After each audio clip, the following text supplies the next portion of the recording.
Hi, I'm David Ake with AP Photos. Washington is probably one of the most competitive markets in the world for still photographers.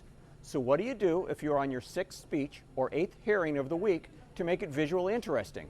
Well, you dig into your bag of tricks. Let's call this first one the Close Encounters effect.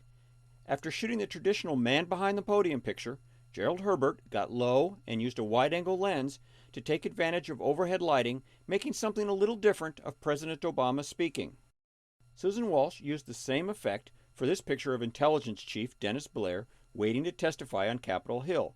The row of lights drawing your eye to Blair sitting cross-armed works well here.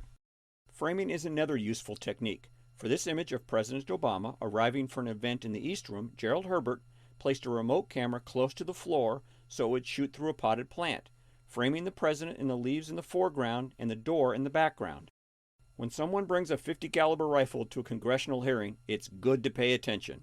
It's even better if you can move in close with a wide-angle lens to really drive home the point. Alex Brandon did. He also used the barrel of the rifle to help frame the people testifying. Tight and unusual cropping works well too. This picture of Smashing Pumpkins lead guitarist Billy Corgan was shot by Alex Brandon during a congressional hearing. Gerald Herbert used a similar technique for this photo of Treasury Secretary Tim Geithner listening to President Obama in the Oval Office. Pablo Martinez Monsivais found the shiny surface of a table helpful in making this image of Treasury official Neil Kaskari facing a congressional panel.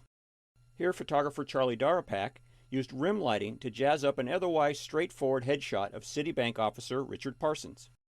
I learned this lesson early on myself. It's important to turn around and look behind you. Gerald Herbert did and captured this behind-the-scenes look at the White House staff sprucing up the place. On the Washington Photo Desk, I'm David Ake, Associated Press.